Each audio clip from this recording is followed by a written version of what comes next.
داستان گوئی کی روایت بہت ہی پرانی ہے. پرانے زمانے میں داستان گوئی کس سے کہانیاں سنایا کرتے تھے اور سامعین محظوظ ہوا کرتے تھے. آج کل کے زمانے میں اس فن کو دوبارہ زندہ کیا جا رہا ہے. داستان گوئی پر گفتگو کریں گے مختصر سی. اور آج کی معروف داستان گو بہت ہی نوجوان، بہت ہی انرجیٹک جناب کفیل جعفری. مجھے جناب کفیل جعفری کا نام لیتے ہوئے بہت ہی خوشی محسوس ہو رہی ہے. لیکن اس سے پہلے کہ جناب کفیل جعفری صاحب کا مدعو کریں، میں جناب ظفر محی الدین صاحب کو یہاں پر مدعو کروں گی.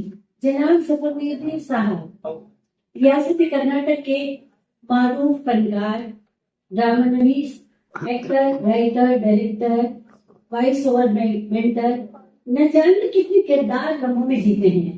اور مجھے ہمیشہ جب بھی ان سے ملاقات ہوتی تو میں یہی سوچتی ہوں کہ وہ بذات خود ہی کہہ رہے ہیں کہ میں لمحوں میں کئی کردار جیتا ہوں، میں لمحوں میں کئی کردار جیتا ہوں، اور تمہاری کس سے ملاقات ہوگی یہ میں تم پر چھوڑتا ہوں. تو جناب ظفر محی الدین صاحب کا استقبال کریں داستان گوئی اور کفیل جعفری کے تعلق کی. آداب. پروگرام ہوتے ہوتے بہت کم لوگ رہ گئے ہیں. ویسے آپ سب کچھ جانتے ہیں داستان گوئی کے بارے میں. میں ہلکا سا ایک مختصر سا تعارف کراؤں گا. میرے چہیتے ایکٹر کفیل جعفری. کفیل آئیے. یہ لڑکے سے میری پہلی بار ملاقات 2017 میں ہوئی تھی، جب میں ٹیپو سلطان کے خواب کی آڈیشنز لے رہا تھا ایکٹروں سے. تو یہ لڑکا مجھے اتنا متاثر کیا اپنی ڈائلاگ ڈیلیوری سے. اس میں ایک خاص کردار ہے کرمانی کا، ٹیپو سلطان کے خواب میں، جو گریش کرناڈ صاحب نے لکھا ہے. وہ ہسٹورین ہیں کرمانی. تو وہ کردار میں ان کو دینا چاہ رہا تھا.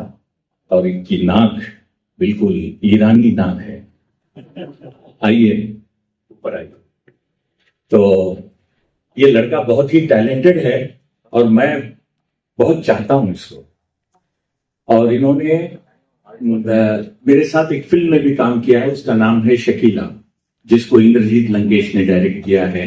میں، ریچا چڈھا، پنکج ترپاٹھی، یہ وہاں بھی ان کے ساتھ میرا تعلق رہا. اور کافی یہاں کے اردو پلیس، انہوں نے فیض احمد فیض پر بڑی اچھی داستان گوئی کی ہے. اور غالب پر اب یہ کام کر رہے ہیں بیگم اختر پر. ایک بہت ہی اچھا کام ہے.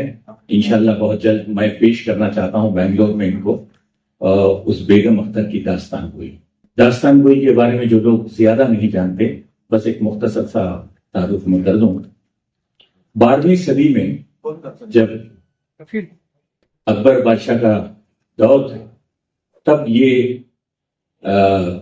یہ کلا، یہ آرٹ جو ہے پروان چڑھا ایران سے آیا ہندوستان کو. ویسے ایران سے بہت سی چیزیں آئی ہیں ہمارے پاس.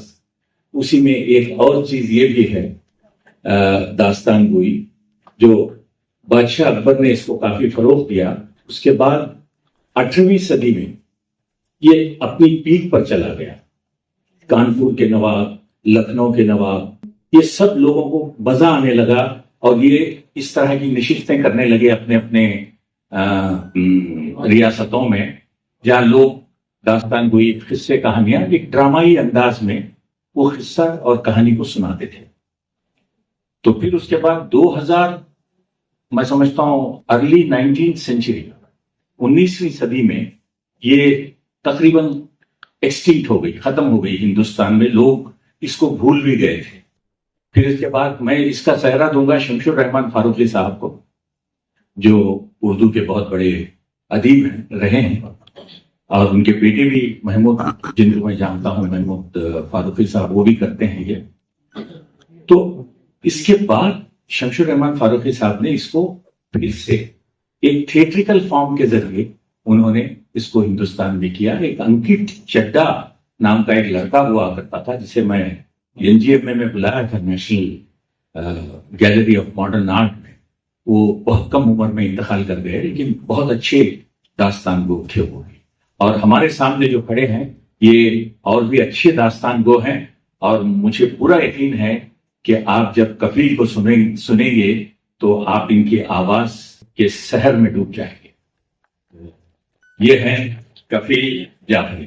میں باتونی شخصیت ہوں، میں باتیں کرتا ہوں، میں کہانیاں سناتا ہوں، سنتا ہوں، پڑھتا ہوں، اور سننا اور لکھنا سکھاتا ہوں۔ لیکن بات اردو کی ہے تو ایک چھوٹا سا شعر ناچیز کا یہ ہے کہ نہ تو ہندو، نہ مسیحی، نہ مسلمان آتے ہیں، نہ تو ہندو، نہ مسیحی، نہ مسلمان آتے ہیں، بات اردو کی ہو تو اہل ہندوستان آتے ہیں۔ تو حاضرین، آپ میں سے کتنے لوگوں نے داستان گوئی، خاص کر جو قدیمی داستان گوئی ہے، داستان امیر حمزہ، وہ سن رکھی ہے پہلے؟